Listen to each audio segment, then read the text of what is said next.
Greetings, folks, and welcome back to the series finale of Series 3 of Red Dwarf.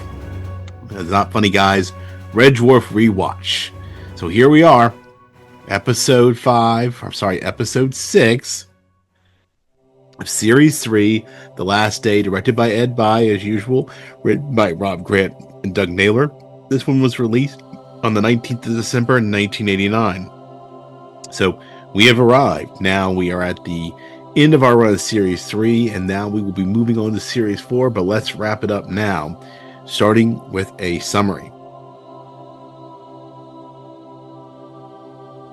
Crichton receives word of his replacement, the Hudson 10, in this case played by Gordon Kennedy, from the Diva-Droid International, the company that created both of them. It's on its way to Red Dwarf. Lister is annoyed by all of this because he doesn't like the fact that Crichton is sort of giving in. He decides to along with the crew to give him a going away party, but the experience Crichton has is so memorable that he swiftly decides that he does want to live rather than be dismantled and shut down.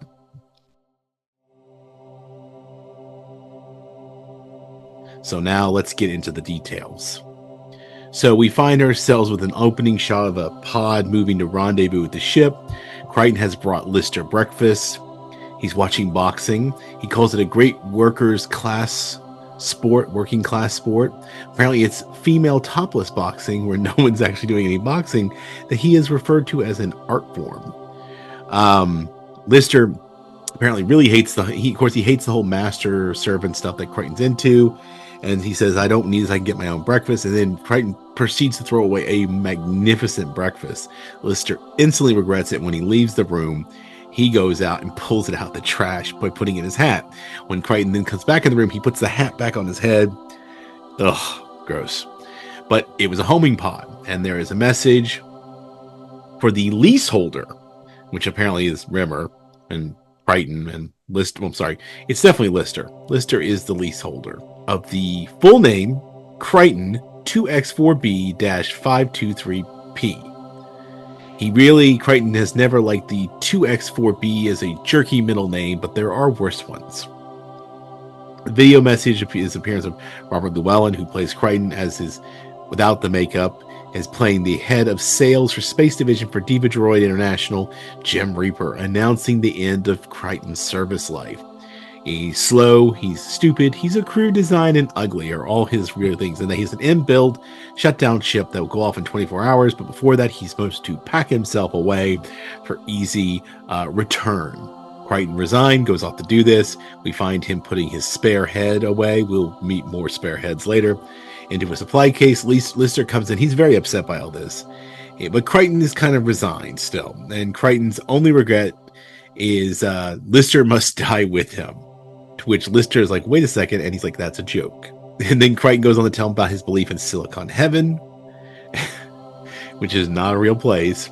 Lister explains a fake electronic afterlife where the calculators go and everything. Lister is considered to be a pantheist, but he does make sure to point out that machines don't have souls. And this is apparently how machines are manipulated through this lie into accepting their lot in life. So this is also a whole comment on religion. Lister is then back, and then of course before he goes back to that, Crichton doesn't believe in human heaven, though, made up to prevent humans from going nuts. So it's the flip inverse. Lister is reading the Crichton Series 3 owner's manual with Rimmer in the bunk. Rimmer is also resigned to this, like it's his lot. And Lister is like trying to save Crichton, and so has at least he gets 24 hours notice, is one of the comments Rimmer makes. Better than most humans.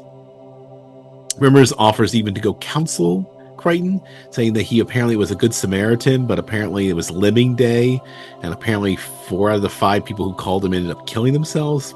Tells you a little bit about how bad at this he is. Lister wants to basically find the shutdown disk and stop it somehow. Rimmer goes on about how everybody is entitled to their beliefs and talks about his parents being Seventh-day Advent Hoppists. Apparently it was a misprint in the Bible. Instead of hope, it was hop. And they were very firm, literal believers in it.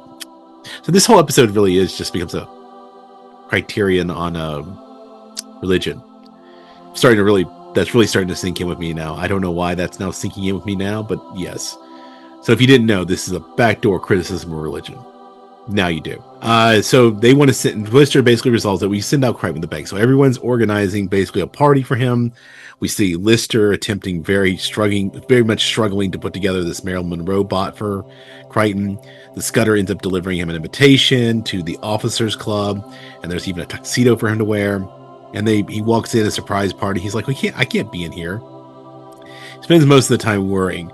They try to get him to lighten up, so Holly has apparently made a menu and a drink that are perfectly suitable for robots, or mechanoids. Special menu of food, all that bit. And he starts to get drunk. They start handing out presents. Really weird. Holly got him a little microchip. Lister got him the Marilyn Monroe bot. The cat gave him an earring that he didn't like, a little dangly fish thing. And Rimmer got him the sinus mucus drainage of General George Patton from World War II. Ugh, yikes. Then they go into this whole, like, they're getting drunk. They're talking about failed first. The first time he got drunk, I think Lister talks about almost throwing up a Jackson Pollock at the type of the Eiffel Tower. Rimmer apparently had his first failed kiss. He's talking about his aunt and uncle and these twin girls, and his Uncle Frank was kissing him, looking for his mom.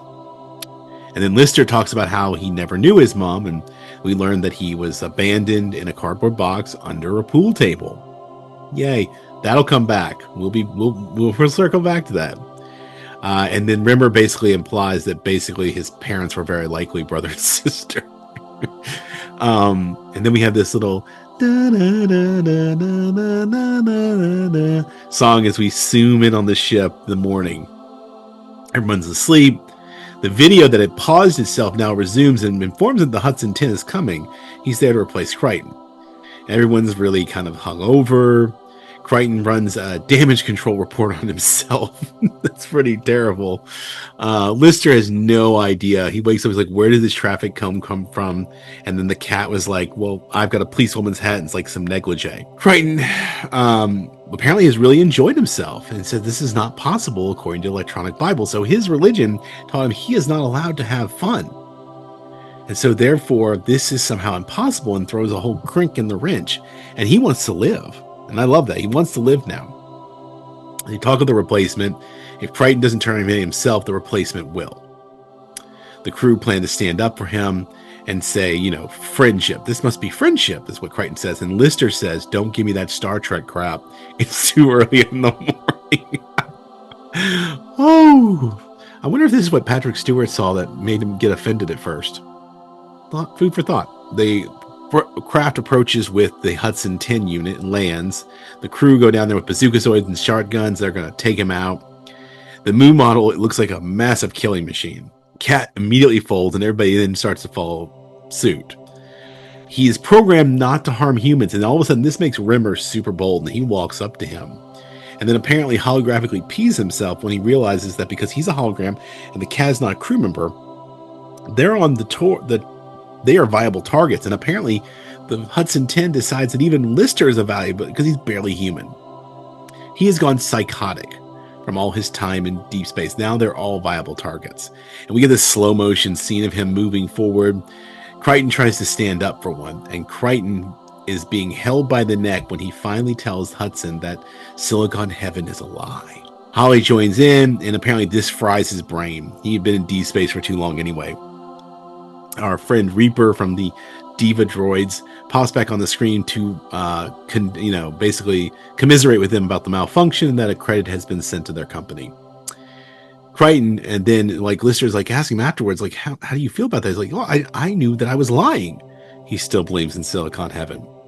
And then he closes by telling us, where do all the calculators go? Ah, absolutely. What a bang. So, folks, next time we'll be moving on to Series 4 and Camille. Get ready for that one. That'll be coming later in the week. But in the meantime, I hope you've enjoyed this so far. We're going to keep rolling on here. I think I may have announced it last time about what we're going to do next, but I'm sort of planning out what I'm thinking about doing for our next series, even though we're barely into this one, so don't panic. Maybe we'll mix it up. Who knows? But like I said, I've been looking for advice. So if you want to see me just continuously go here, or you want me to move back and forth and take on some other series, I am willing and open to these suggestions. But in order for you to do so, you have to contact me. You have to like, subscribe, share, comment, write us at notfunnyguys.offthereels@gmail.com below here or in the description. Reach out and tell me what you want. If you'd like me to just keep going through this whole series until the end, or if you'd like me to trade off with another series, I'm open to that. I've got a couple of them in the locked and loaded, ready to go. So we could mix it up a little bit. Entirely optional. But I leave that to the audience to tell me what you want. This is a participatory process here. I'm offering you guys an opportunity. But if you the television stuff, we do that here primarily on the YouTube channel. If you want to follow along, we also have other Not Funny Guys products. So first and foremost, let me go ahead and say that next weekend, I think coming up soon, the end of the September here, the other Not Funny Guys, Eric and Casey, will be down at Fright Night, and they'll be putting out a ton of content. So you should come join us and subscribe for that here and elsewhere on our social medias in the description below. If you want to join us over on the Off the Reels podcast, where we talk about movies, we're in the middle, we're giving up on the dead middle of Star Wars, as Casey is on a mission to alienate and compare Star Wars to all the other star or sci-fi fantasies he can think of. We just released Rogue One, so you should go check that out, which I think is probably the best. But debate me on it, baby. Come on. We got Rogue One, and we're moving on to the original trilogy next, so you should check those out. If that's not your flavor, we also have Casey and Eric, and this goes along with their Fright Night appearance. They are doing Wrestling with the Horror of It All, which is their podcast where they talk about wrestling and horror movies. So you can check that out. They recap Raw and all that stuff that's going on, as well as talk about whatever horror movies Casey's subjecting Eric to. And if that's not your cup of tea, we do have one more. We have Thinking About Thinking with myself, Dr. John, and Dr. Kristen, our Not Funny Gal, where we talk about things that are pondering and thinking, and it's more of an academic thing, but you feel free to come over and hang out and chat. It's a little bit shorter of a pod, but more than welcome to join us there as well. So, like I said, subscribe, like, all that fun stuff here or there. Come back and join us next time. And until then, don't be a smeghead. Keep it not funny.